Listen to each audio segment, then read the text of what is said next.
Hello. How's everyone doing? Good. You left the sunny weather of Vancouver to be here, which is a feat. And thank you for it. This is like the second day of a much belated summer. So really appreciate you taking the time to be with us.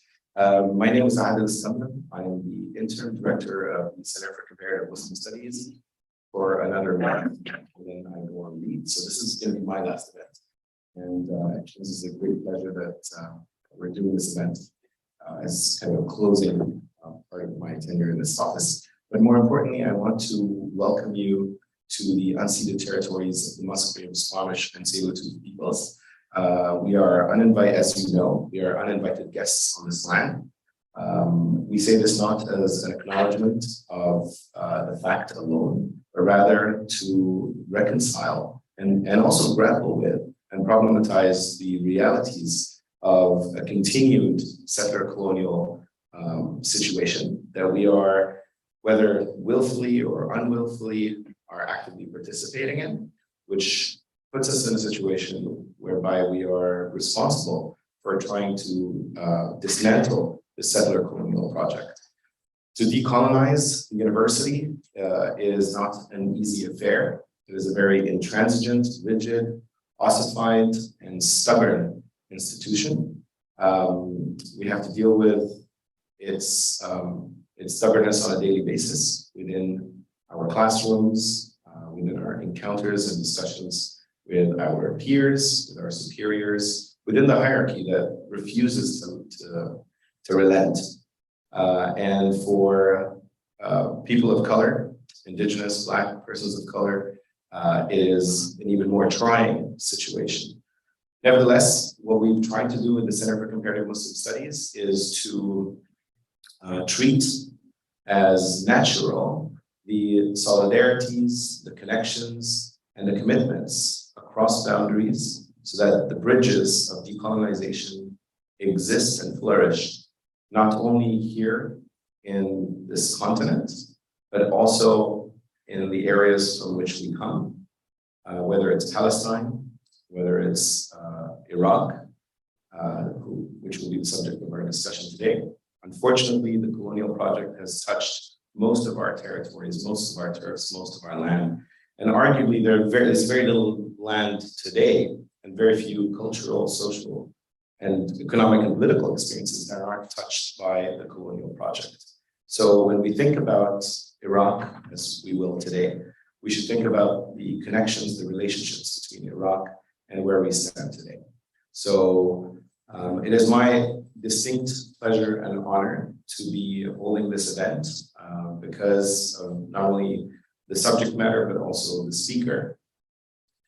Muthafar an-Nawwab is someone who is known to a lot of people in the literary world, the poetry world, in the Arab world, but whose works have transcended the geography of the Arabic-speaking world because of what he's represented, what he's come to reflect, not only with the brilliance of his prose and his poetics, the aesthetics of his style, but also, perhaps more importantly, because of his political positionality and how he negotiated with an incredible constellation of power dynamics that were designed and destined to decimate the land from which he came.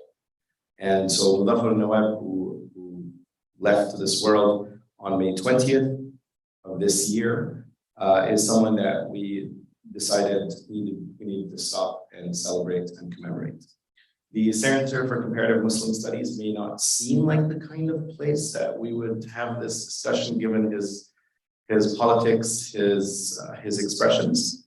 But I wanted to say this by way of showcasing the commitment of the center. The center is not a center whose purpose and mandate is to study Muslims and Islamic culture, theology, and experiences alone, but rather to think about societies from which Muslims come and where Muslims reside, and places that have been touched by Islamic experiences. And in some regards, that means thinking through what it means to be a minority in the Muslim world, what it means to be a Muslim diaspora, but also what it means to challenge and stand against dogma in its sort of doctrinal sense. And so Muthafar an-Nawwab, whether or not we like it, was someone who negotiated his identity and his work against the backdrop of a growing Islamic and Islamist, to be more precise, project in the region and in his country more specifically. And so I find no better person to discuss on Iraq's sort of poetic history in the last 30, 40 years and its political projects with all of its permutations more than Muthafar an-Nawwab. And I cannot be more delighted to have someone who is not only a remarkable scholar in his own right, a writer, a thinker, a scientist. His day job, Wadud Hamad is our speaker today, and I know most of you are aware of that. Wadud is, I'm going to call him Wadud, but he's really a doctor and a very notable doctor for that. He's a well-known scientist, a physicist, and someone whose discoveries and inventions are ones that are impacting our world. But nevertheless, he is also a committed socialist and someone who has spent a large part of his professional life working towards justice issues in the region, and has been a very, very close follower of Muthafar an-Nawwab more specifically, to the extent that I would say that, at least as far as Muthafar an-Nawwab's works, he's served as an informal kind of mentor for Wadud. On many occasions in my encounters with Wadud, he would share the poetry of Muthafar an-Nawwab, and he would spend a lot of time trying to explain the Arabic to me. I must have to admit my own incapacitations, and there were times I'm like, okay, this is it would take me a lot more than a few minutes to unpack and understand. But he's someone who's followed the work and the life of Muthafar an-Nawwab very closely, and I don't think anyone, you can't imagine a better person to walk us through the history, the life, and the impact of someone like Muthafar an-Nawwab. That's enough for me, but it's a distinct pleasure to introduce to you Wadud Hamad, who will tell us the journey and through a portrait of Muthafar an-Nawwab, the revolutionary poet of Iraq. Thank you.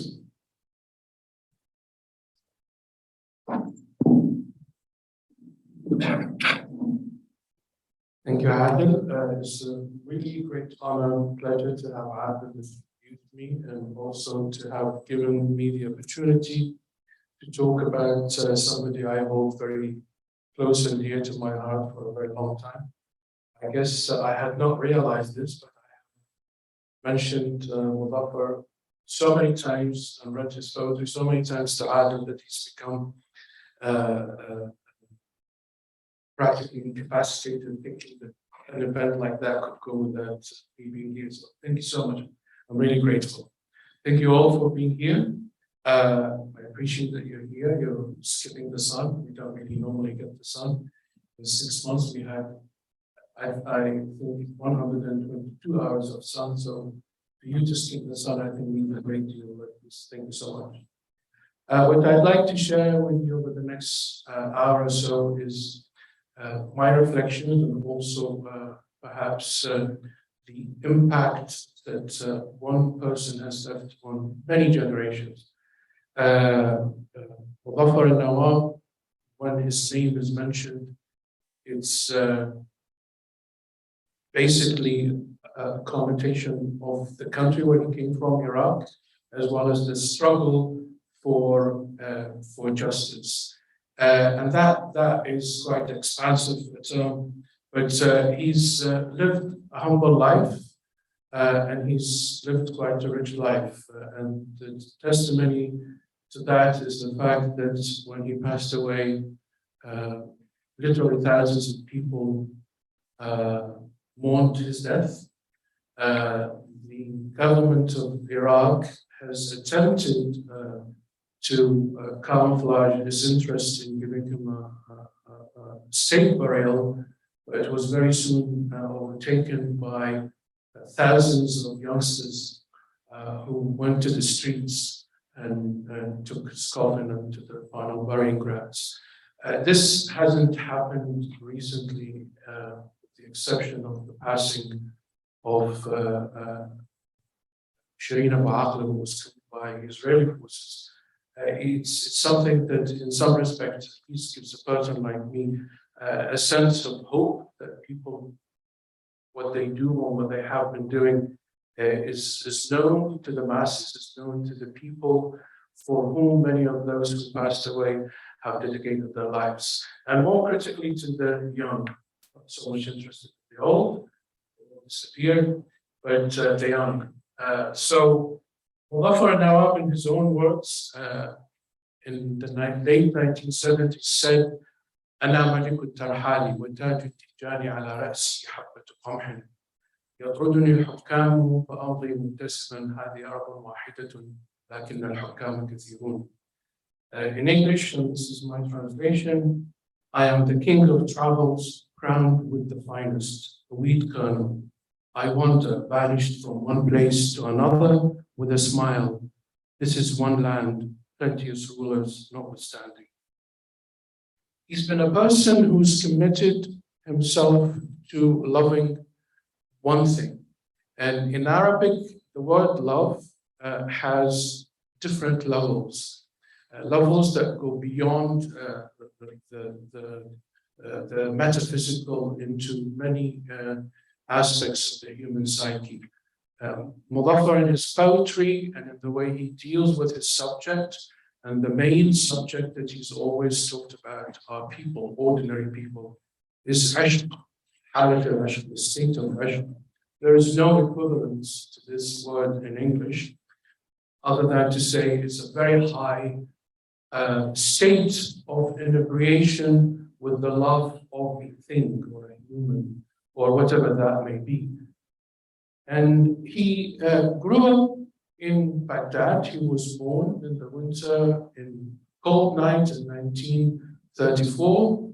It was said that when he was born, after a very difficult birth, they thought he had died. So they threw him on the bed nearby, and his mother and people around were weeping because he had passed away. He's the oldest of subsequently 7 siblings. And a few minutes later, they heard screaming. So they rushed to the room, and there he was, alive, thanks. And since then, he recites this story often, stating that there are things beyond what we take for granted that happened. And his life is testimony to many of these very difficult stories, which I'll take you through, and I'll be happy to entertain any questions and comments and thoughts that you might have later on. His life has been very, very rich. I'll take you through major milestones in Muthafar's life. He was known to be poetically gifted from a very early age, since he was 10. And he's lived his life very shy. He came from a well-to-do family, but it's a family tradition that originally came from the Arabian Peninsula, and it migrated to Iraq around the 7th century.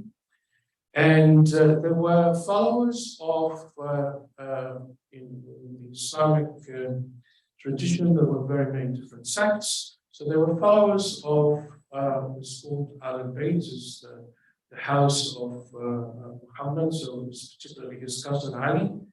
And they were persecuted during the Abbasid time.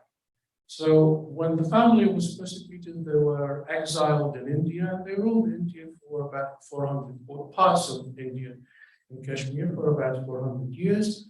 Then they fought the British, and the British exiled them. When they gave them the option where to be exiled, they chose to go back to Iraq. So he's lived a life that has been quite traumatic in its history, and history has been part and parcel of everything that Muthafar has written about. He grew up in a family that was very artistic. His mother played the piano, his father played the oud, which is similar to the lute, but it's obviously an Arabic instrument. And his grandfather recited poetry, and basically music and poetry has been something that he lived through from a very early age. And this was not atypical of a household, a comfortable, reasonably comfortable household in Iraq, going back to the beginning of the 20th century. Contrary to what images are being portrayed of the region, of a place that has basically been devoid of either culture or nuances in terms of knowledge. The one thing that the region has valued, and various parts of the Arab world, perhaps the Near East as well as the Far East, is knowledge.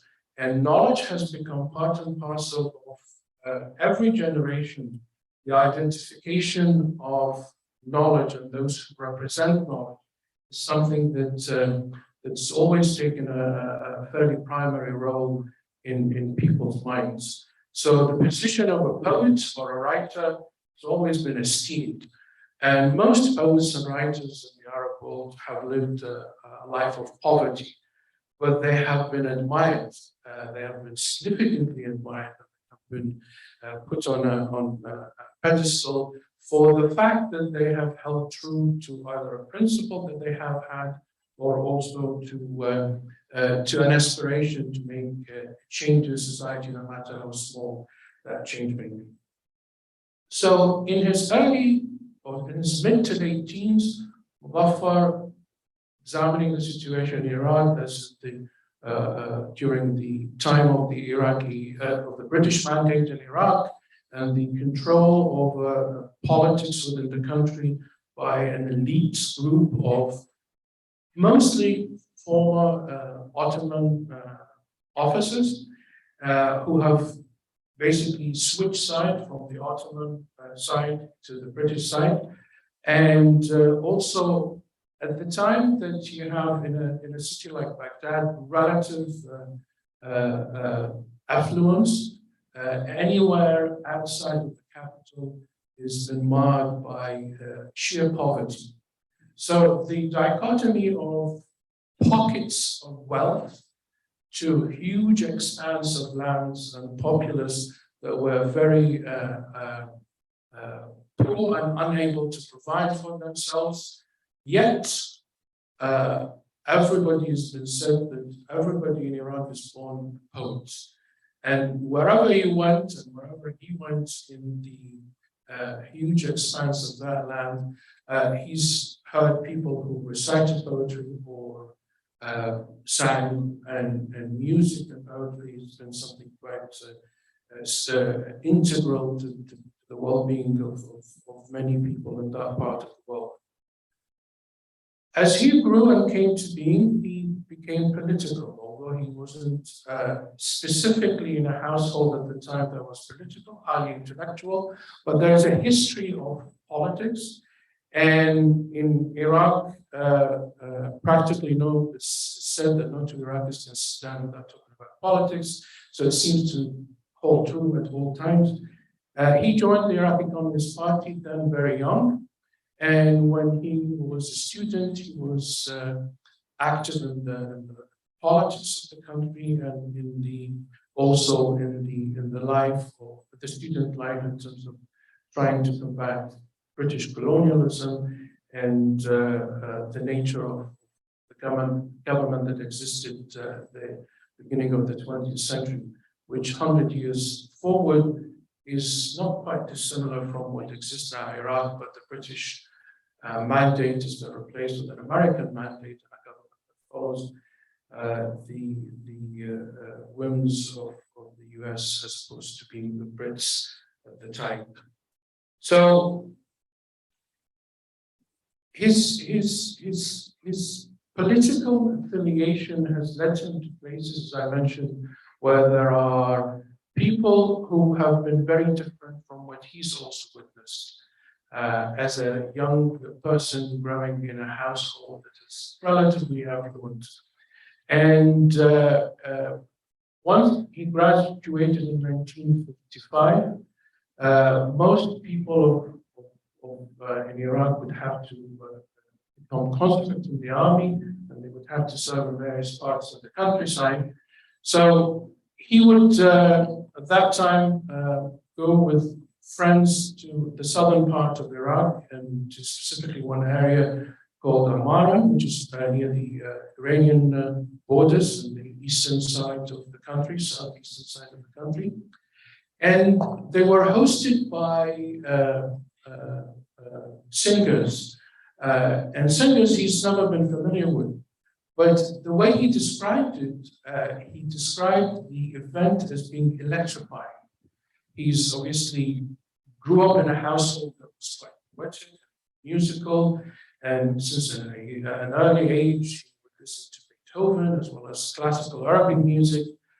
But he's never felt, as he put it, moved by anything other than what he felt at the time. And that was part of an almost lost art in that part of the world.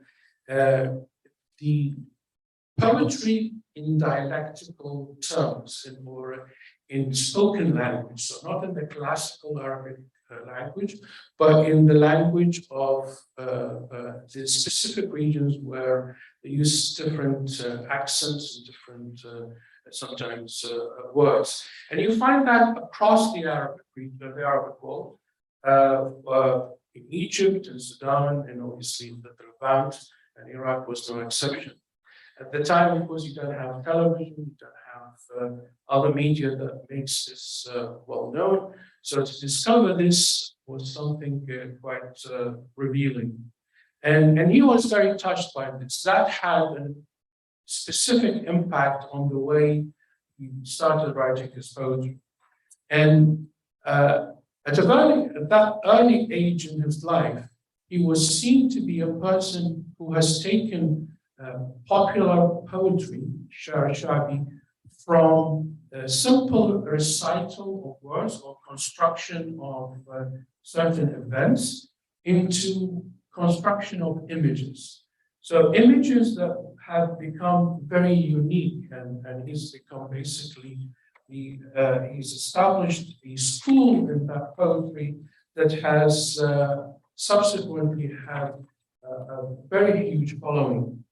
In 1950, started in 1952, and he finished the poem in 1956. He was on a train traveling from Basra in the south of Iraq to the capital, and he witnessed a young, beautiful woman sitting in third class.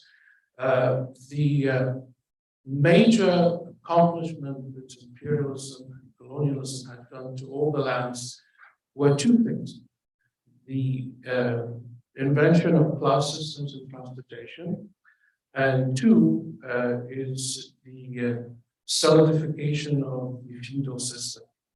Prior to the British coming to Iraq, there was a functioning working entity in obviously various local areas.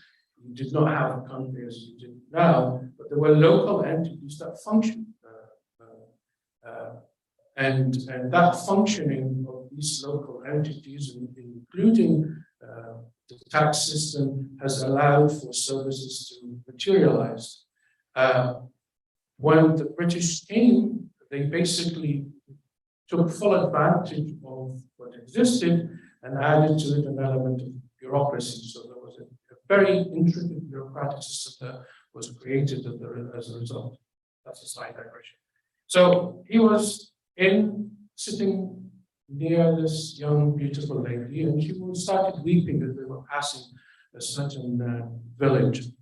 And he's curious, he's always been curious. So after a while, the story goes that he tells, he started talking to her to find out what it is that made her feel that way. And she told him she had fallen in love with her cousin, and when they were discovered, they were banned from marrying each other. Because under certain tribal traditions, speak of your love for the person, you can't marry them. It's considered unholy. So she was banished, and she became a lady of the night. And her love for that person never disappeared. So as she was passing by this little village called Shamat, she started weeping. She remembered a lot of time she had. So he, and I'll recite it in Iraqi dialect, Southern Iraqi dialect in Arabic, and then I'll read the translation for you. Marrayna bikum Hamad. Hamad is the lover, the name of no, my granddad. مرينا بيكم حمد واحنا بغطار الليل وسمعنا دقدق هوا وشمينا ريحة حيل يا ريل صيحة قهر صيحة عشق يا ريل هودر هواهم ولد حد السراب. So what the translation is, aboard the night train we passed by your hamlet, O Hamad, and we heard the rhythms of the coffee grinding and smelled the scent of cardamom too. All rail tracks scream aloud, a scream of love, for my heart is still aflame. That poem, which is a very long poem, and that's the first poem of a collection that he published in the early 1960s. That was the only book, in addition to my high school books, that I took when I left Iraq on the 5th of June, 1982. And no, I will not lend it to anyone. It's regarded to this day as the most masterful collection of poetry in dialectical in southern Iraqi slang that has formed a school based on imagery, and that imagery has become very, very powerful in the way lots of poems, including in classical Arabic, at least in the Iraqi context, has tried to follow. If there is one thing that can symbolizes what Muthafar represents in terms of his poetry, is his imagery. He has imagery that is, in my view, second to none. And he's able to convey that imagery because he has a very deep and innate feeling for this halat ashq, this ashq that he has towards his people, ordinary people, and the circumstances in which they have to go through. So he continued in the same vein, writing poetry in southern dialectical slang, and he's written a number of poems thereafter. That poem was published, it's the first time that a poem in non-classical Arabic was published in a cultured journal at the time. And it made a huge uproar, both by those who found it something revolutionary, something that's going to make an immense change in the way people write poetry, and by the classicists who saw this as a denigration of the language. And as the case is with all traditionalists, is any form of change or something different is seen as taken away from the language, which obviously isn't the case. And in Arabic, as a digression, is different. It's not completely different, but it has lots of significant differences from a language like English. It's a lot more sophisticated, and it's a very old language. And the strength of that language is maintained over hundreds of years. So there are two sides to this language. There's the strength that is kept because it's the language in which the Holy Book of Quran was written. So the various nuances of that language were maintained, but at the same time, attempts to work on and improve on the language has been thwarted because there's a facade of holiness that is put around it. People would be afraid to touch that language and play with it. And people have found a way to sidetrack the classical language, classical Arabic language, to work with the common ones, the accents and the slangs that the various regions have. And this is why Shar Shabi, the poetry with the spoken language, has become very popular in regions, Syria, Lebanon, Palestine, and Iraq, because people needed a way to express themselves beyond the limitations of what the classical language, of the construct of that language has done. And study of popular poetry has not received due attention by those interested in Arabic literature, but it's something that perhaps has received a lot of popularity and support by the masses. So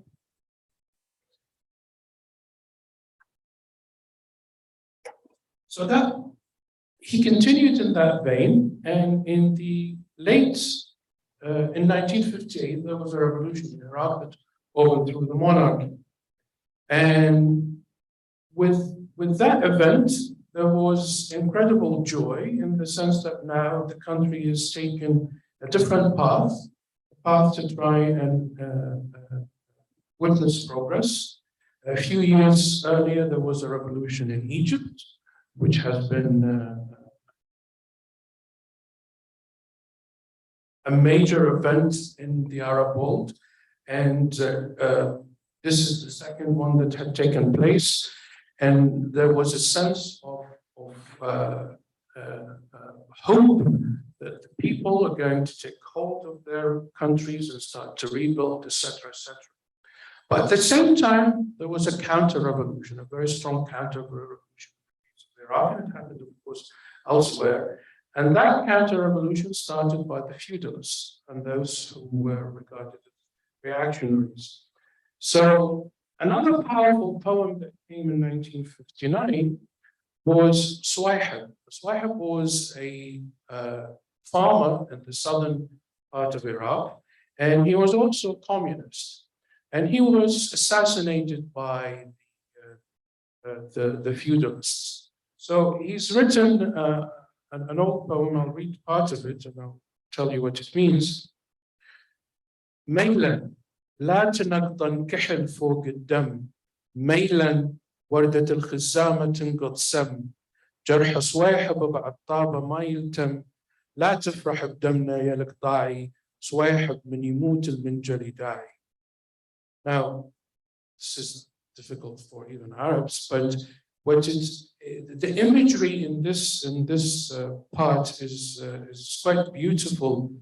You have a person who's just passed away, he's been killed, and he's looking at the carcass, and he's saying that he's speaking in the voice of his wife that is weeping over the passing of her husband, and she's telling the women around her husband to go away.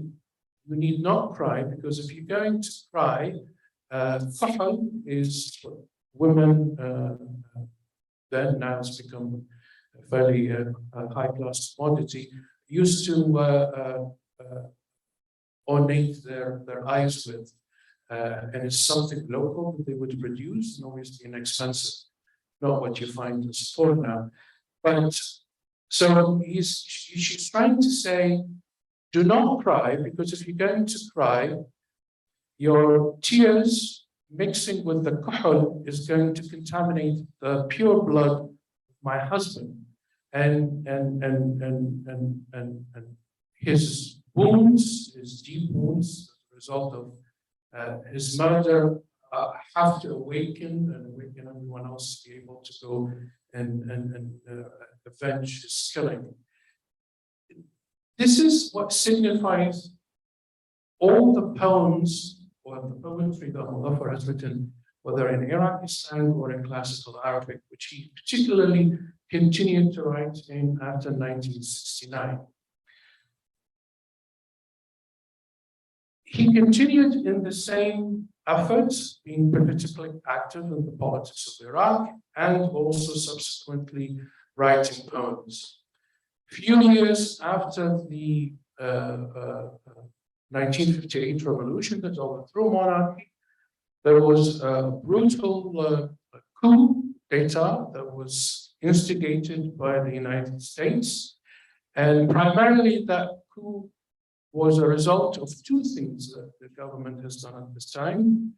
The attempt to nationalize oil, which was sacrosanct, and it could not have been done. And secondly, the claim by the government of Iraq that Kuwait was an integral part of the country. These two things had driven a series of events that ultimately led to the coup of 1963. And in that coup, thousands of Iraqi Democrats and leftists were forced to leave, and many have been killed as a result. And at that time, something else became, this is the second poem, or the other poem that I will read for you, that has become quite prevalent around these days. This is something that has existed well before, from the time of the Abbasids. During the Abbasids, and the Abbasids, in as much as they have built significant wealth within Iraq, and of course, monuments to speak of the greatness of that country or the city Baghdad, they were brutal, and they were quite impressive in the brutality that they started in how to combat their opponents. So one of the things that they did, the Abbasids at the time, is to, when they had opponents, they would require of them to go in public and denounce what they believed in, whatever that may be. So there were various things that at the time were seen as heretic to the Abbasids. That tradition continued in Iraq for hundreds of years. And of course, it's taken a different life every single government that came to power. And in 1963, when there was the coup, then the new government would require of all the leftists and members of the Communist Party to write in the local newspapers their disavowal of the communist beliefs, etc., and basically humiliate them. So, as a counter effect to this, and Muthafar was then in prison, he would write a poem in two scenes. It's called Al-Bara, the disavowal. The first scene is a mother going to her son to stand by his side and to tell him, you should not disavow the party that you built, etc., and I'll read part of it to you. And the second part is a sister that goes to her brother who had actually announced his disavowal, and she's ashamed of the fact that he did that. So that had a major effect on many people at the time, many of the prisoners, and it is said to have sort of stopped the barrage of disavowals. So I'll read part of it in Arabic, if I may, and I'll read you the translation a little bit. So, قصيدة البراءة الأم. يا ابني ضلعك من رجيته الضلع جبرته وبنيته. يا ابني خذني العرض صدرك واحسب الشيب اللي من عمرك جنيته. يا ابني طش العمى بعيني وجيتك بعين القلب أدبي على الدرب المشيته. شيلة العلاقة يا ابني ذكر جفوني بلعب عمرك عليهن. سنة وجفوفك ورنتين على راسي وبيك ناغي كل فرح عمر نسيته. يلي شوفك يبعث الماي الزلال بعودي وحية وانا ميته. Etc. So it's very long, but I won't bore you with all of it. I'll read you the translation, if I may. So, my son, when your rib supported mine, you restored it and set it straight. My son, take me to the feast in your arms. Count the white hairs I read from your life. My son, blindness has spilt into my eyes. I came with my heart's eye, crawling on the path you tread. My son, carrying the reed basket, reminds my shoulders of when you played on them. For a year, your hands were two flowers on my head. Through you, I sang to the joy of a life I'd forgotten. Seeing you brings back pure water to my body, makes me live again when I'm dead. The white in your eyes is the milk of my breast, the black, the night I spent crying by your cradle. I told your son, who's just started playing in his cradle, don't fear being an orphan grandson. He who has no father, the party will be his father and his home. I told him, O son, my son, when you grow older, you'll find your father's belts, which never let me down. You will find letters from him that I will hide, right next to my rib until I die. Proud of the secret I guarded, O pillar of my house, moon of my night, spring of my white hair, and the life I have reaped. I came to shake you, my pillar, in case time has weakened a bone in you, making you vulnerable to meekness or betrayal, compromising your wound and abandoning it. My son, let the wound gush, let it bleed and pour, my son. My son, a wound that refuses a bandage is a rebel's flag fluttering high. My son, I'd rather breastfeed a dog than have a son throw me the crumb of disavowal. Let man eat my bones and flesh.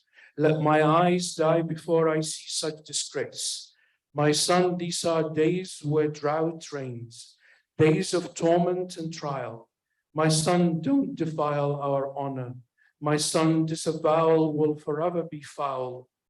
Do you know that with each disavowal, every martyr is exhumed and buried again? Put your hands on my hoary head. Swear by every drop of my pure milk, by my lost eyesight, and tell me, no one will speak ill of me. You are my mother, and this is my party, my father's pride that never let me down, nor will I ever let it down. Tell me I will never destroy a party I built with my own hands. Now, depends which side you stand on. This can be very powerful and is quite impressive in the strength and the imagery it has. And for those who had a significant belief in what they stood for, but they were shaken, allowed them some strength to be able to say, no, I won't do it. On the other hand, this also, because of its power, it gained Muthafar another 3 years over his lifetime in prison. So in 1963, he tried to flee to Iran, and Iran's Shah at the time had a deal with the new government in Iraq. The Iraqi government would supply Iran with members of the Iraqi Communist Party to them, and the Iranians vice versa, those that they have arrested from the Iraqi Communist Party. So there was this very happy exchange by the two governments, and then Muthafar was imprisoned subsequently for life, plus he took another 3 years over the life term. And it's quite funny that you give somebody a life term and then 3 years because of a poem. But anyway, these are how governments work. So these poems in which he had attempted to convey either scenes of love or scenes of very strong events at the time has become integral to many who lived in Iraq. And people have recited these poems often without knowing in great detail the history of them. And many of them have, interestingly enough, been revived in the last 15 or 20 years, purely by youngsters who were born either during or after the sanctions in Iraq, and in defiance of both that happened prior to 2003 and after 2003.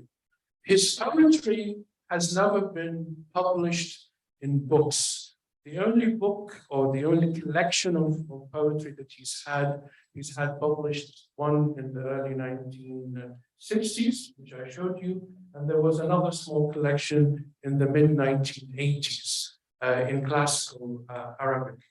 Beyond that, all of Muthafar's poetry has been moved around through word of mouth and cassettes. He was a person who believed in making the word available to every person. And I've asked him myself, and many others have asked him, why don't you let us help you publish? And he's had two answers. Part of it is a principled one, is if you're going to publish something in a book and in the construct of the times we live in, you're going to limit it.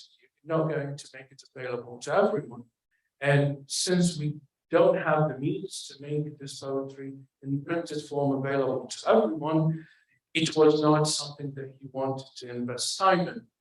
And secondly, whenever he sat down to put his poems together, he would feel, interestingly enough, that it was not good enough. He needed to do something more profound, stronger, more powerful imagery, etc. And hence he didn't feel comfortable enough to send what he did. But I think that the former reason is really the primary cause of his lack of publication. So fast forward, I know time is ticking, and perhaps to get us to move on. In the 1967, there was an armed struggle in the southern marshes of Iraq, and he was part and parcel of that, of course. And in 1969, it was decimated, and many, including himself, were arrested. And in principle, they were given the option of either going into exile or succumbing to the demands of the new Ba'athist government.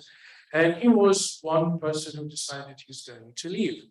So he left, and since that time, since 1969, he's been on a journey going around the Arab world and the entire world. He went to Eritrea and worked and lived for a while with the fighters. He went to Muthafar and Oman, and also worked with the very nascent revolutionary movement in Oman that was again decimated by the British. And subsequently, he spent his entire life with the Palestinian cause, working as well as living with the Palestinians, whether in the camps in Syria or in Lebanon. And he's often gone to, in hiding, he's gone to various regions of Palestine. He's become well known within the Arab world for the poetry he's written in classical Arabic. The subject and the topics of that moved him in Iraq, of course, now changed, going into different circumstances. And Muthafar was a beast of the people. He doesn't live in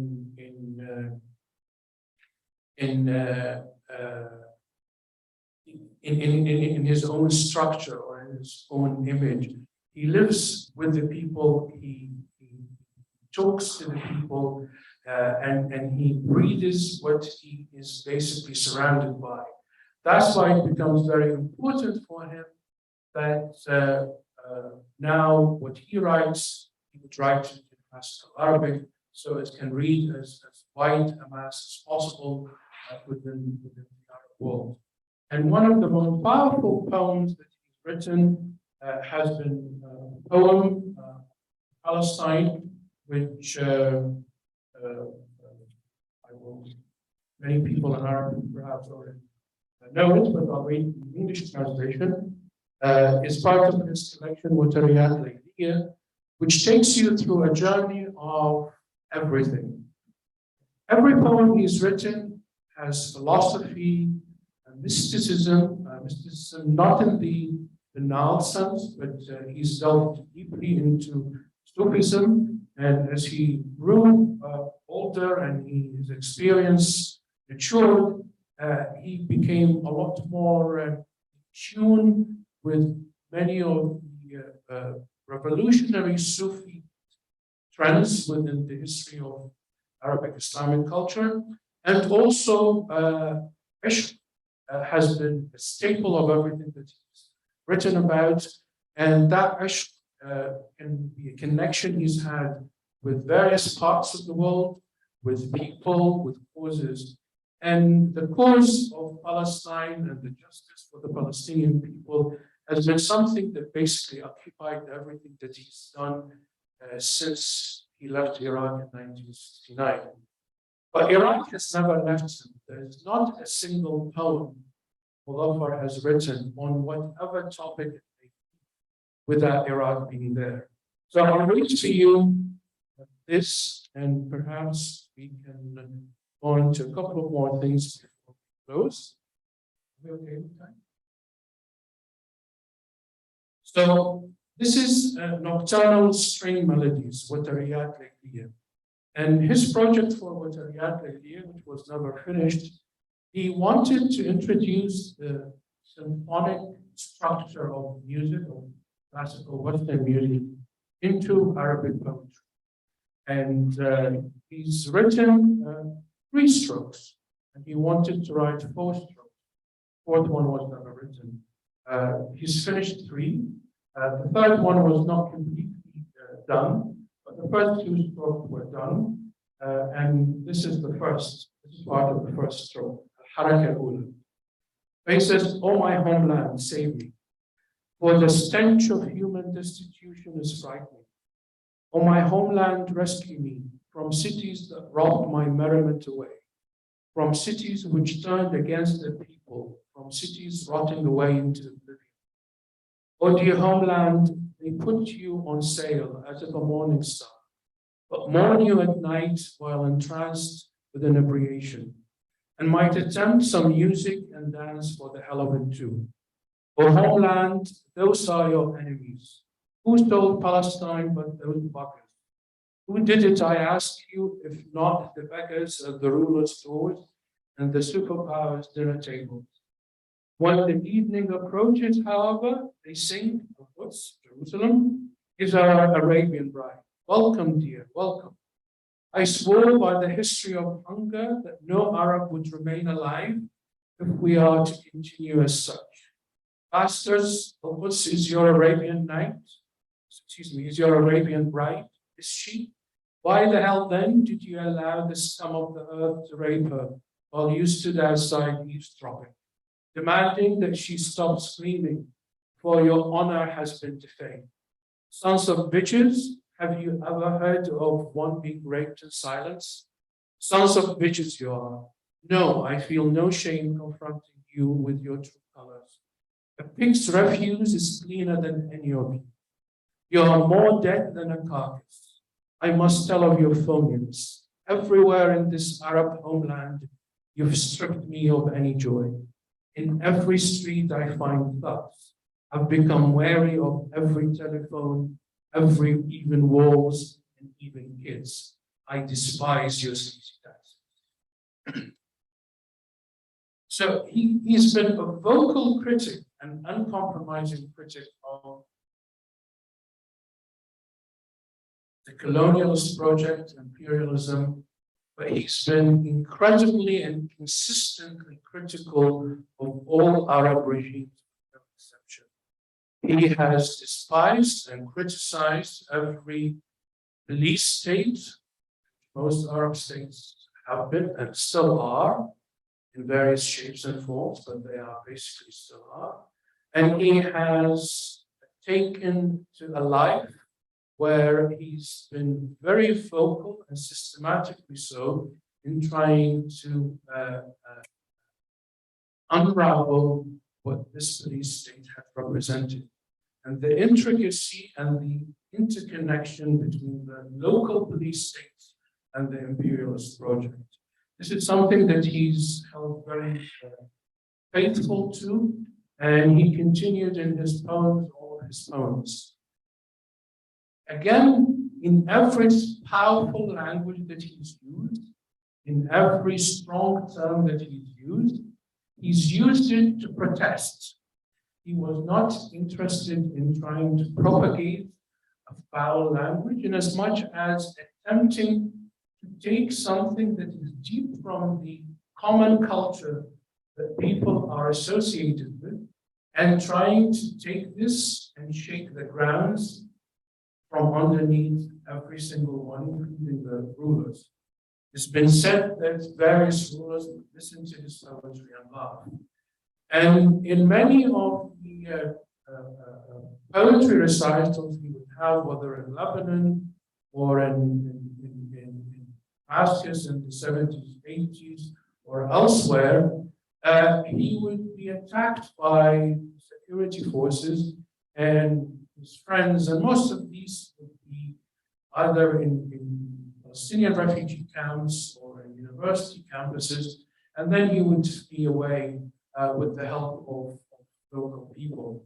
There's one particular story that's telling, and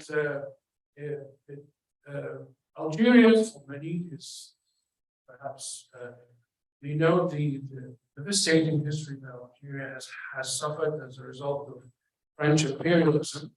And in the 1980s, the Algerians, there was a very strong and burgeoning attempt by the Algerians to embrace the Arabic language.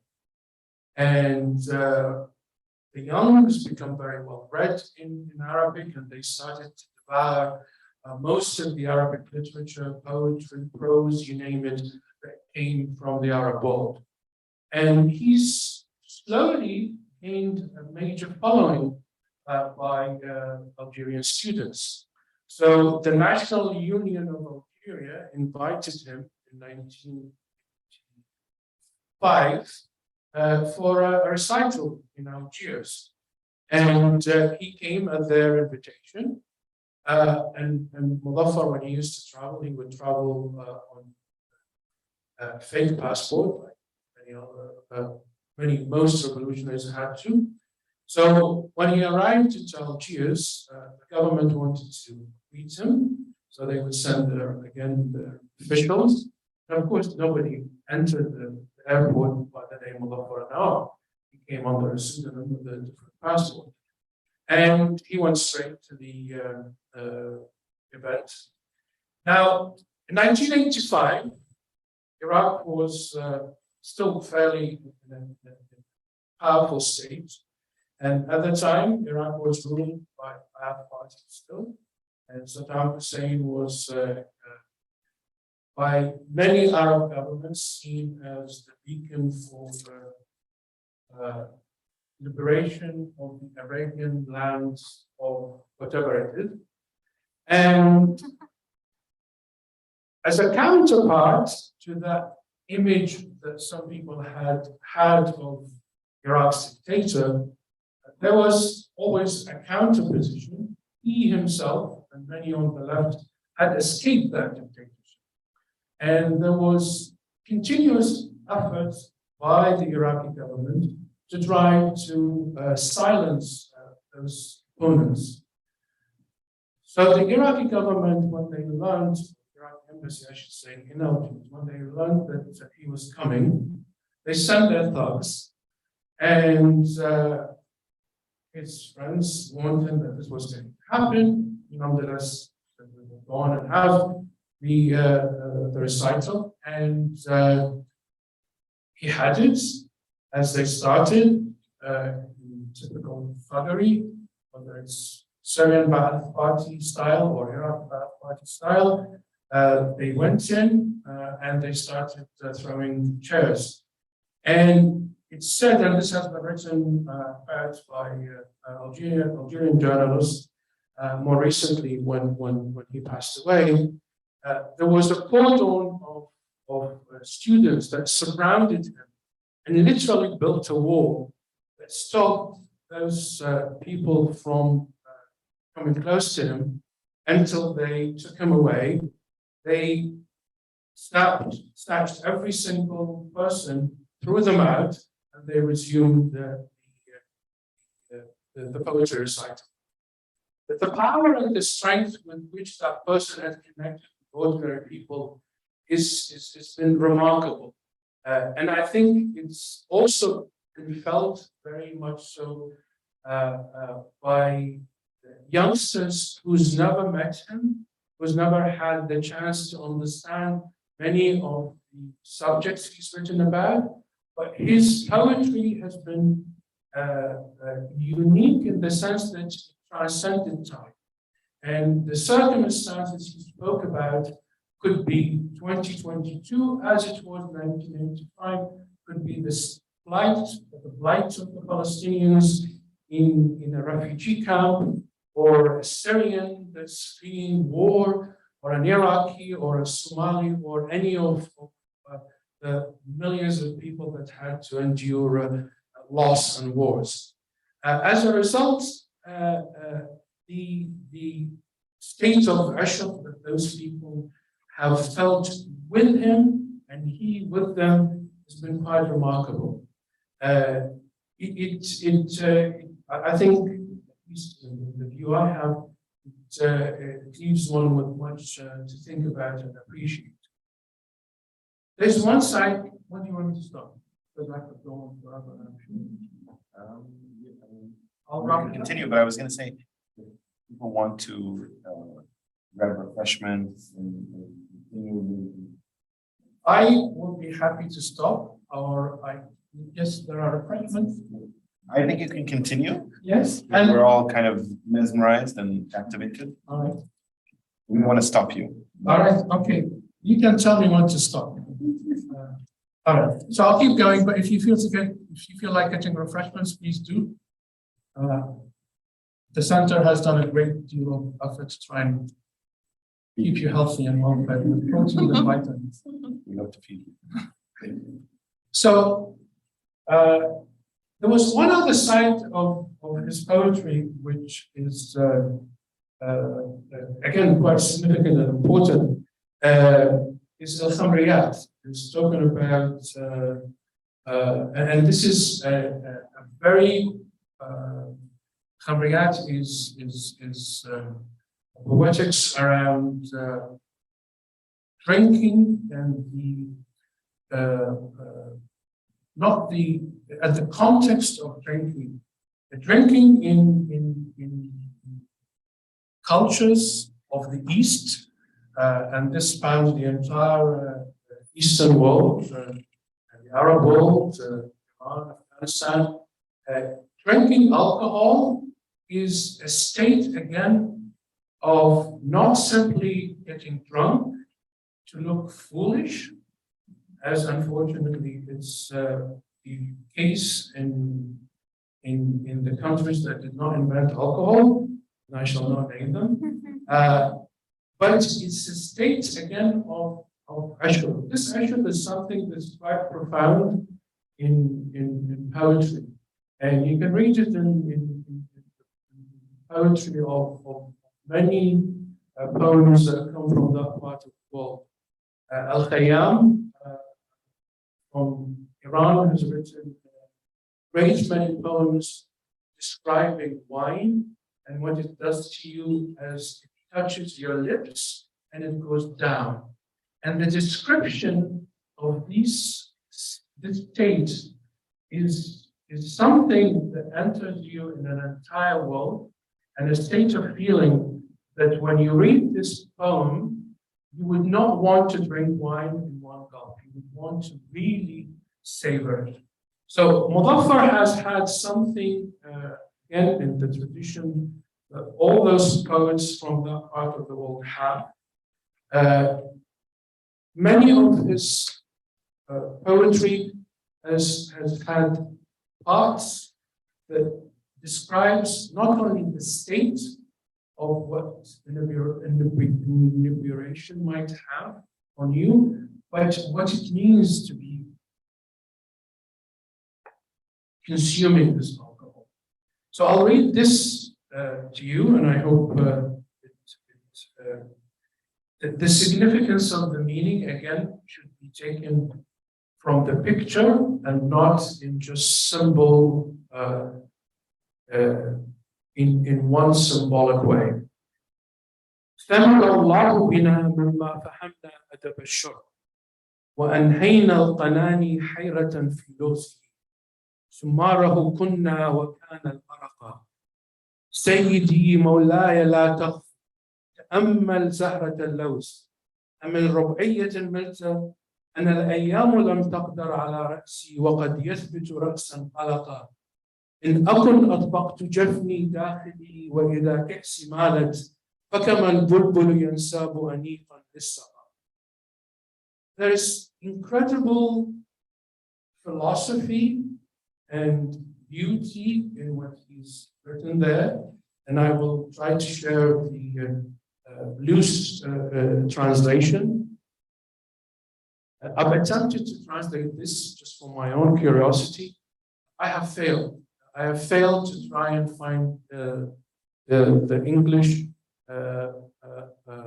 terms to be able to use the same picture. I could write something different, but to use both the words that he wanted to write and to convey the same image, I personally could not do that.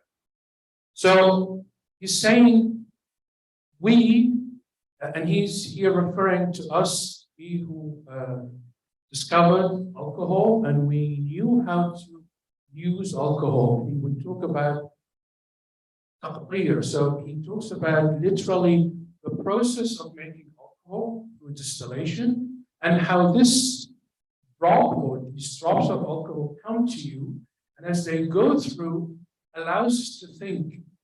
And the amount of alcohol that we've consumed has allowed or has even made the creator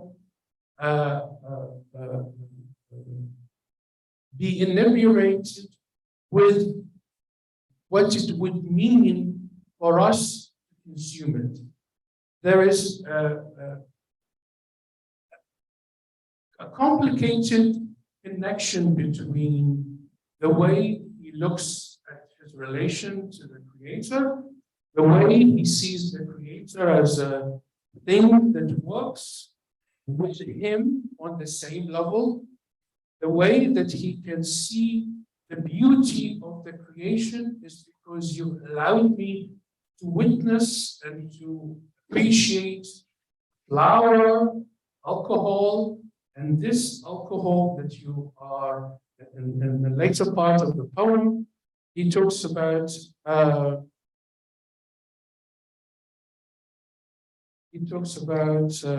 fact that this those who deny me the right to drink have not understood the meaning of it.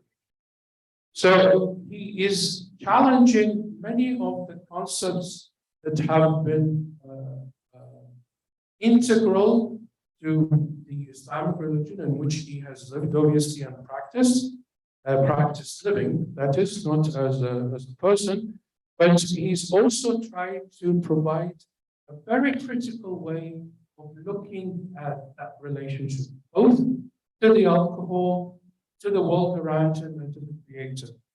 Then he says, أنا لم أشرك ولم ألق سوى الحانة هذه أغلق الأبواب في وجه مرارا وطني وأظن الغربة الخرقاء استذكر منها قوة أصرخ منها ألمي. So and then he continues, رب سامحهم وإن لم يسكروا كيف يشتاق إلى خمرة جناتك من لم يذق الخمر ويشتاق صباياها إذا كان هنا ما عشق. So he's saying, I am not trying to blaspheme in the sense that I will deny the existence of a creator. However, how would anyone be able to appreciate creation and the significance of creation if they do not now be inebriated and fall in love, etc., etc., etc.?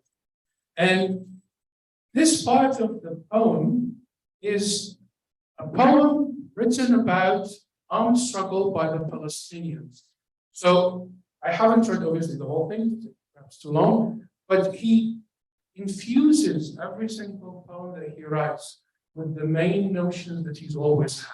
People, the cause that he represents as the main theme of the poem. In this case, he's talking about the Palestinian struggle, and also then the things that he loves, which is alcohol in the sense that it allows you to enter this halat ashq. It's the ashq that he talks about is very central to everything that he's talked about in all of his poems. And then it becomes a question of a dialogue that he has with many entities, including that creator, and the people, and the land, and the flowers. So it's a dialogue, it's a continual dialogue that he engages in. So I think I will stop now, and I'll be more than happy to read more poems if you like. Perhaps before I do that, I would like to just play for you one poem by him. Obviously, he has a very, very, very powerful way of reading poetry. Many did not like, and they still don't like. I beg to differ. And that way of reciting poetry that he has, it mixes, again, the metaphysical with this state of transcendence to al-ashq. And in the case of Muthafar, he's often, he sings, he has a beautiful voice, particularly when he was younger. And he would only sing in certain circumstances after he's reached that state of ecstasy. It's the state of ecstasy that he talks about when he talks about ashq.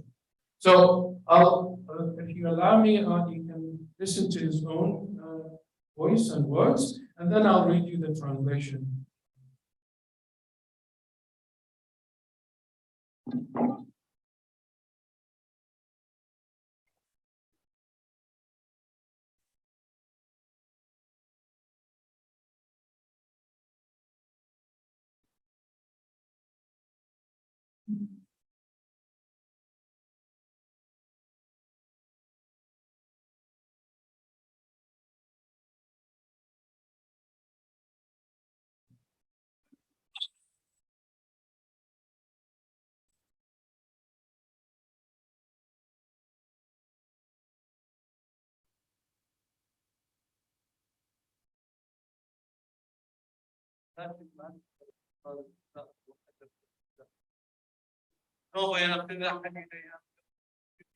واجعل عليها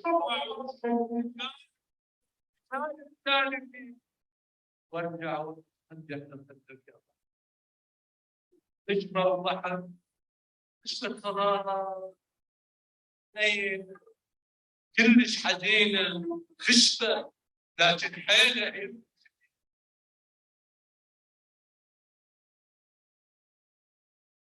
Every time he would recite poetry, he would always have music.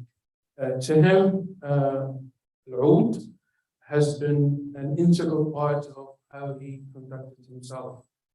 Muthafar, in addition to being a poet, he was a painter. He had painted a lot. Of course, many of his artwork has been lost. He's, above all else, been a tremendous humanist, believing and caring for the well-being of people all around.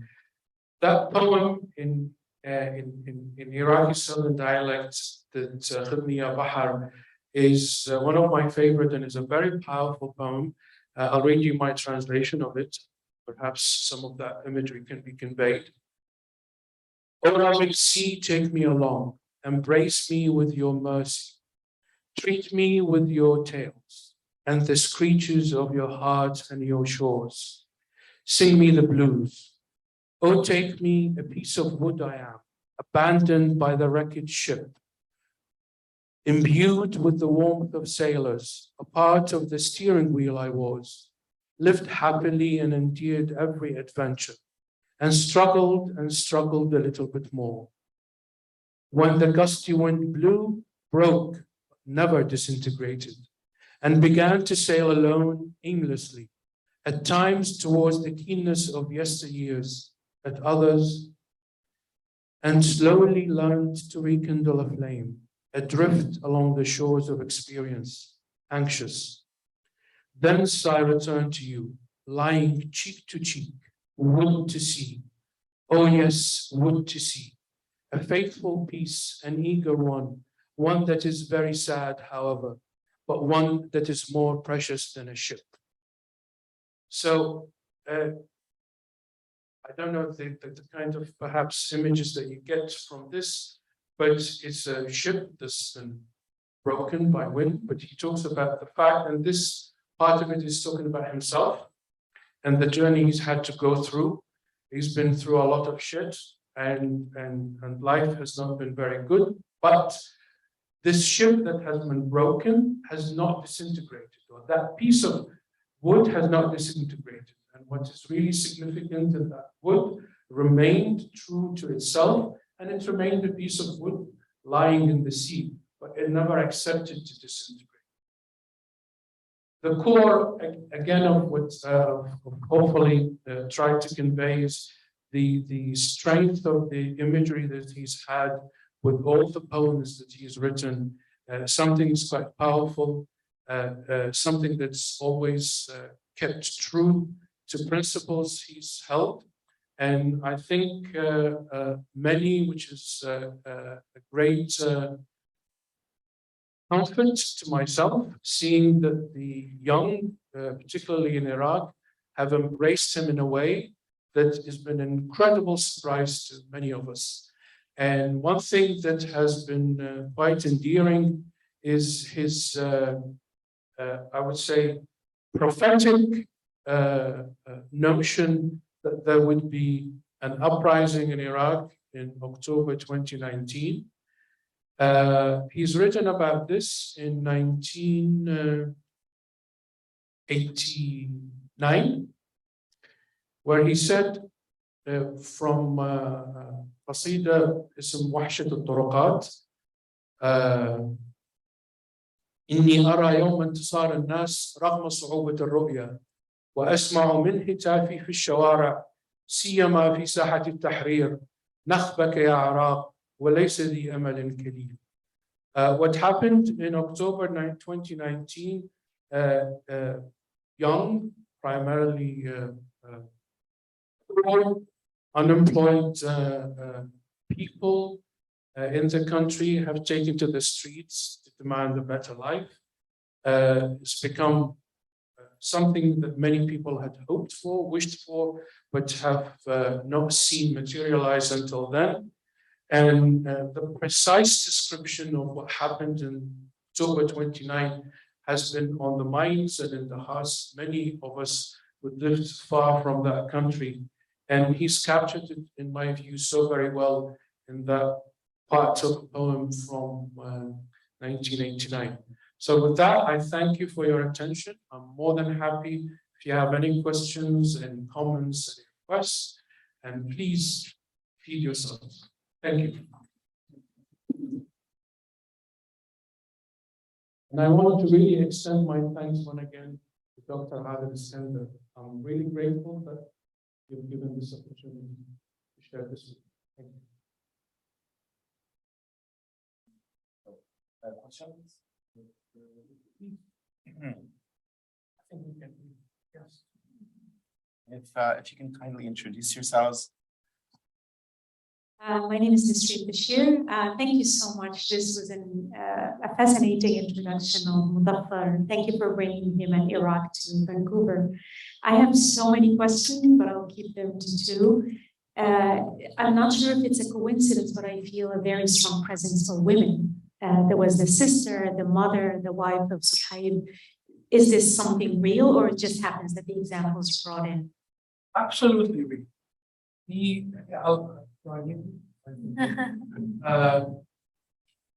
My partner complains my voice is very too loud.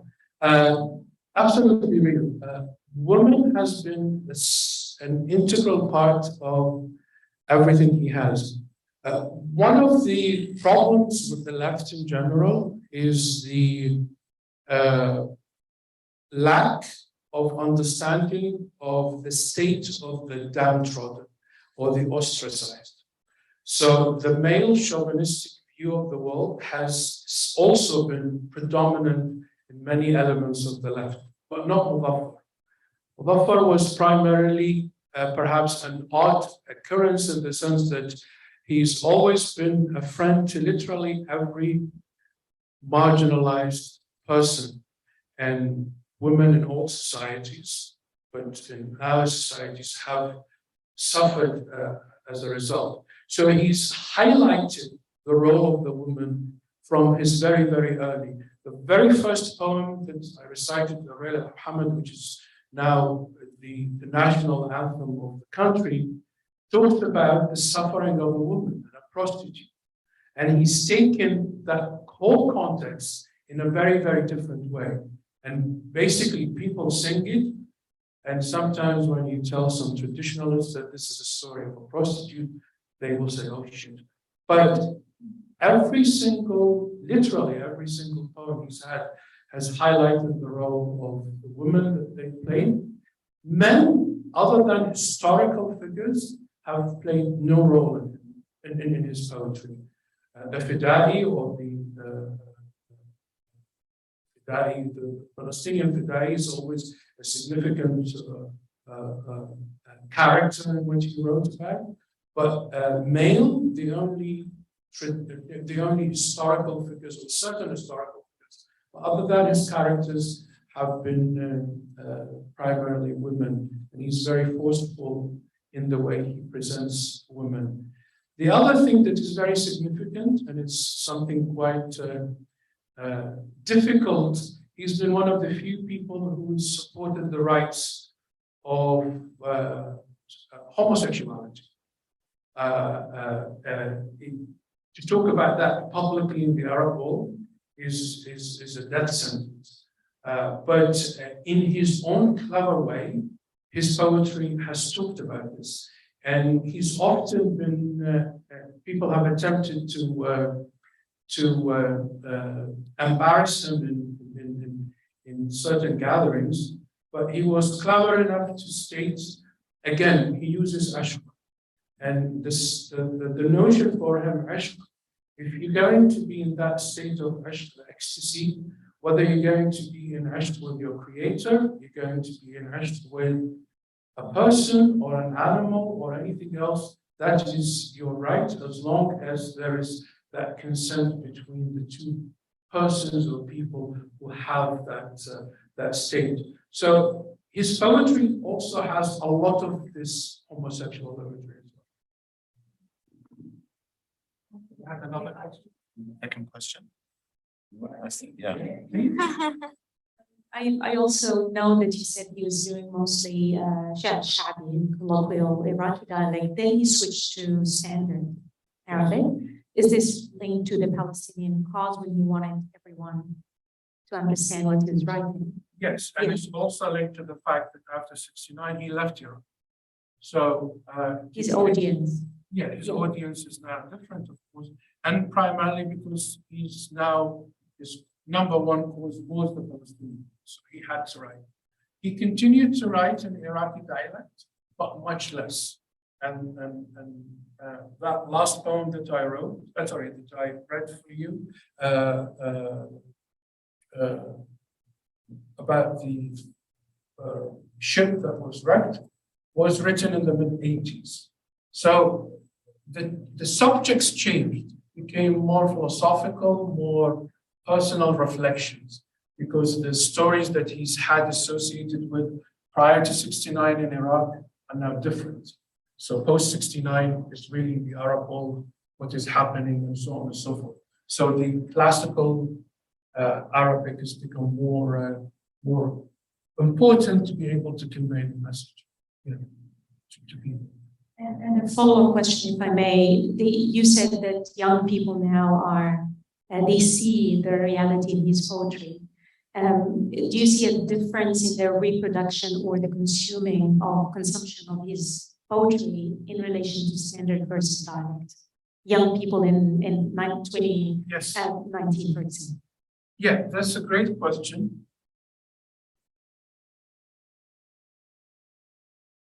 two ways to answer this question, and that's my answer. There's been a decline at a time when education, regardless of the government that ruled Iraq, but the standard of education in the country has been one of the best in not only the Arab region, but really in the world. The curriculum I studied is better than the curriculum my son's studying in Vancouver.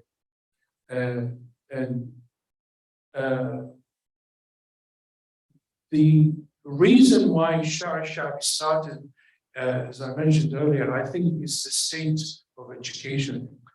Post 2003, what you had seen in Iraq is the decimation of the country, the institutional decimation of every single form of the state, including education. It was a well-planned, well-executed decimation. It's not haphazard. The notion that the Americans didn't know what they were doing is complete bollocks. It was very, very well thought out, brilliantly thought out, and brilliantly executed. And that decimation has led to generations, the younger generation, not being educated at all. You have many in their early teens, late teens, who can't read. Literally can't read. Hence, the poetry in popular slang becomes powerful. And it allows them to understand and connect because they want to connect with their history. They want to connect with politics. They want to connect with other things. But it's not possible for them to read it. So that's one of the other reasons why this poetry has become also very well spread and powerful.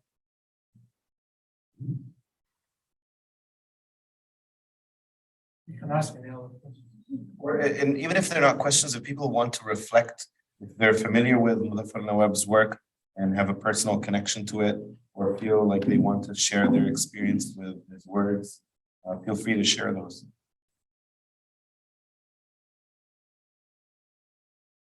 I was just gonna ask a question, whether he engaged in other poetry, writing with other Arab poets, or he was always working on. No, he was working on his own, as most poets did and do. No, there were no. I mean, he's. One thing perhaps one needs to appreciate, they did not sit down and work on projects.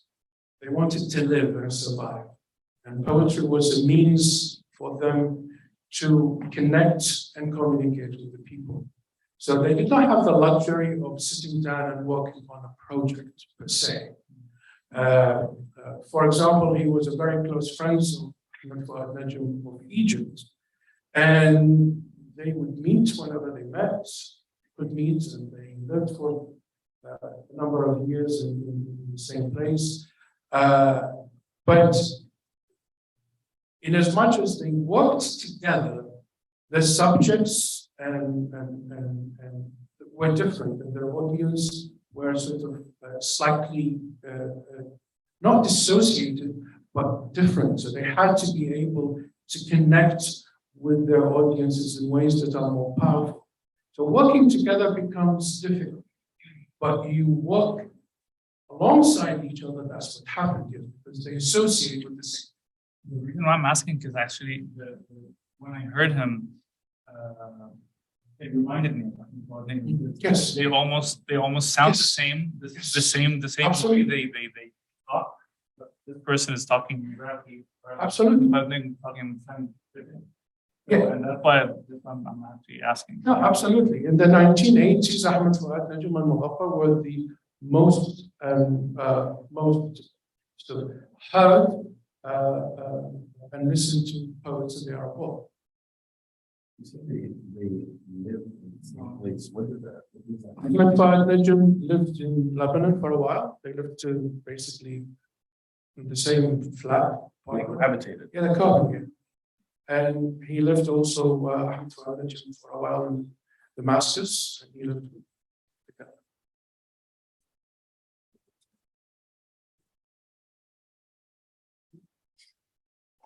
So I have a little bit of a personal question. So at least for me, part of the beauty of poetry is that it becomes like a friend to you. And it becomes also a way for you to change and transform internally. So I know you mentioned that you have this book with you when you went to London, and you have this deep connection to it. So I was wondering if you could reflect on some of the your personal experience with his poetry over the years, and the ways in which it has changed or transformed you. And then the second question is, what happened when you met the real man? What was that like for you? The man behind the poetry. Answering in the mic, standing over there so the camera can. Okay, thank you. I'll move it just because of my sciatica, but that's okay. Thank you, Aziz. First question. This has, I don't think words would suffice to describe my relation and connection with this, but I'll say a few things about this. I have learned everything there is that I know about that part of Iraq, particularly southern part, and the accent and the dialect, and that the nuances of the region from his poetry. So I left a young man in a relatively comfortable setting from the capital, and I've never visited the south, but I know every single bit of it from the imagery that he provided. So the association is very significant. At one time, when we moved the apartments, this slid and it went hiding somewhere. I don't know where, but I went to preserve. Dima, my partner, has another copy, a different one, not mine. But the association, and it's funny for a materialist to be so much attached to a material thing. But you're quite right. There is an association with it that goes beyond what is just simply written. And I can't really just describe it. It's just something that grew with time and and perhaps is the only notion that I had, in some respect, associated with a life I had once before. There's also another element to this. When I left Iraq, just turned 15, my parents, my dad was not political at all. He was very much aware of politics, was not political. And he would not allow me to have any kind of banned poetry or a banned book. And to be leaving a country, a police state, and having this in your luggage would have meant, if they decided to actually go through your luggage, you would be imprisoned, or all kind of other things could happen. So it was one of these teenage defiance moments that, you know what, I'm leaving. Yes, I can take my chemistry notebook, but I'm taking the one thing that I really want to take. So it's a combination of things. But when I told my father, I haven't met my parents since from 1982 until 2000, when I told him I took this with me, he told me, "You son of a bitch, and you never swore it before. How could you do that? You could have got a skill."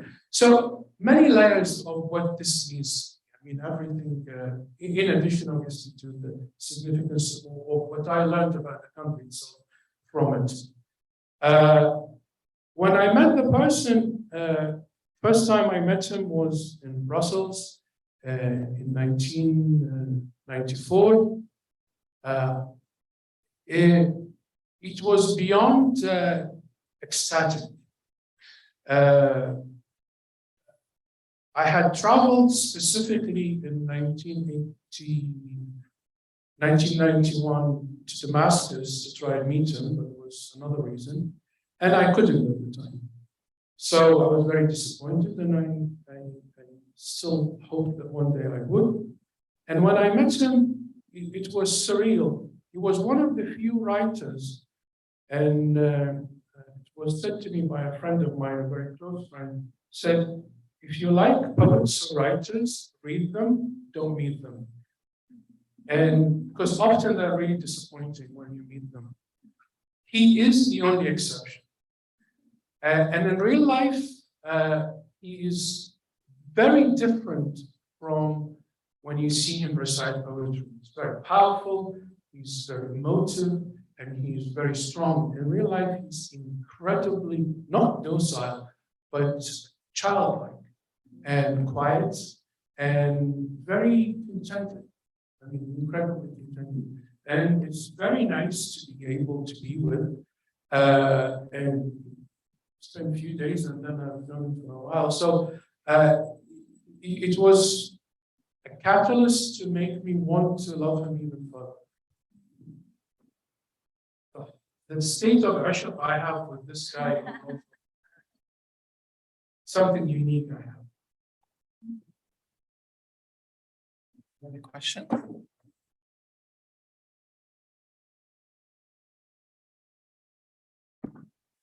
There are no other questions. Maybe you could close with one last comment. Thank you. Yes, if you would like, I can do that.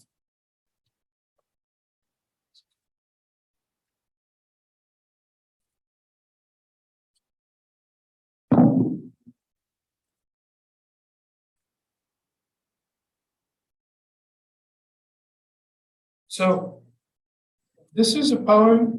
This is a poem, Filhanat al-Qadima. So I'll read you the translation, and if people are interested, I'll be happy to read the Arabic as well.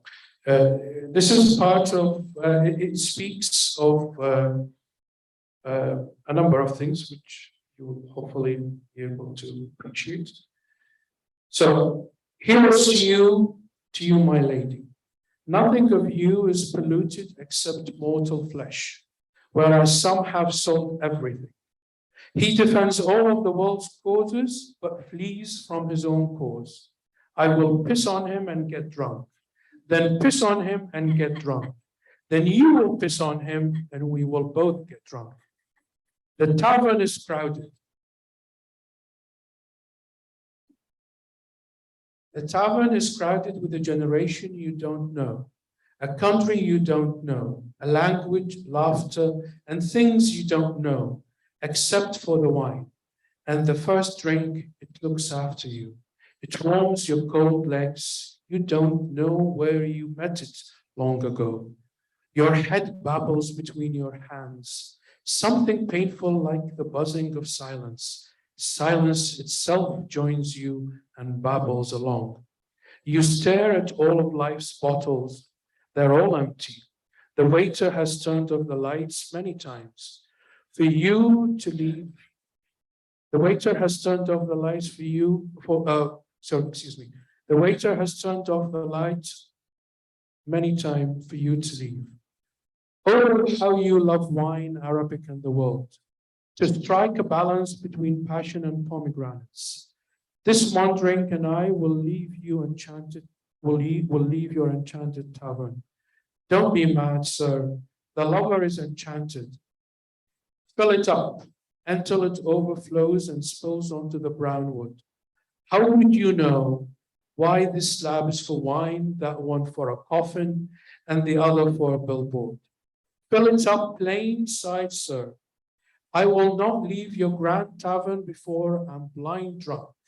The tiniest thing in this world intoxicates me, so imagine when it comes to a human.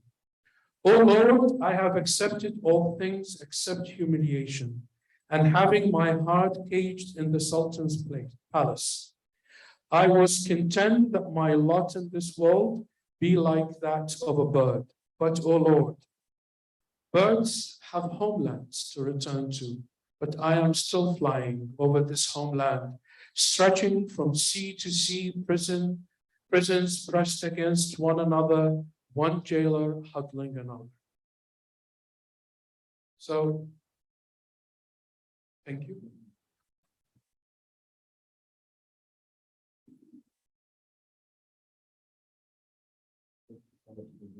Thank you again. Anybody would like to share or continue with any comments or questions, please feel free. I'm more than happy. And please, keep yourself. Thank you, Adut. This was incredible in every sense of the word. Provocative, intriguing, enlightening, and inspiring in so many ways, but also remarkably tragic. Not just because it belies a lot of loss and melancholy for a people and for a region, but nevertheless, it seems like there's refuge in the words. And so, thank you for sharing all of that. It was incredibly rich in every sense of the word. Thank you. Thank you. It's tragic, but there's hope. There's always hope. I want to say a couple of words really quickly before we let everybody go. This is the last event for CCMS this season, but I would strongly encourage you to follow our events on social media, Facebook, Instagram, and elsewhere. There will be events coming up in the fall. It also means that it's the last event in my directorship. It's been a real delight to be involved with the center for a year. It's also actually, I can't really claim that, but I do want to say a huge thank you to Amal Abdullah, who is over there. She's the person responsible for making everything tick. And I want to spend like a few seconds to kind of add to that, because the center, like many other institutions across the university, was in virtual hiatus for the 2 years that over the pandemic.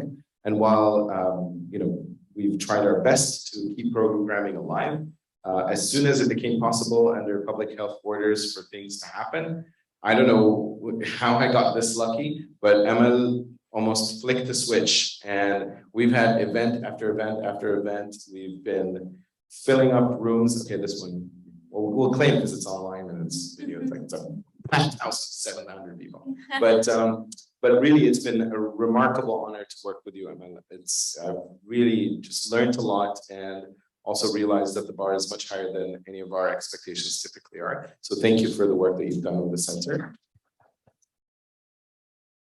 And I do want to say a couple of things really quickly. I'm really glad that this was kept this far away from your very valuable book. I was staring at it the whole time, like it's going to spill and it'll be the end. And the second thing is to say that, unfortunately, meeting people that you admire and honor and see very highly in their work and production, and then being remarkably disappointed unless you do that, that is unfortunately true of academics as well. But it is very true of academics. But I will say that what we try to do, or what we're trying to do as best we can, is to push the envelope and ensure that the contributions that come to our into our buildings, into our hallways, into our discussions at the university are not limited to academics. We don't have dominion over this space. We should not monopolize knowledge production. So not only, of course, Wadud is an academic, but he's sharing knowledge that he's acquired in ways that are outside of his area of specialization. And nevertheless, it appears as though you're more of a specialist in contemporary Iraqi poetry than now, and perhaps nanotechnology, but we'll set that aside. But all this to say that we will try our best moving forward to keep the university open.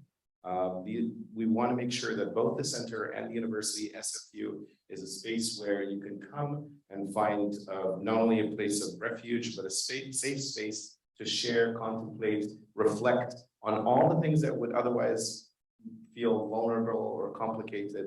So there are no red lines in the space, even though SFU's logo is one giant red line.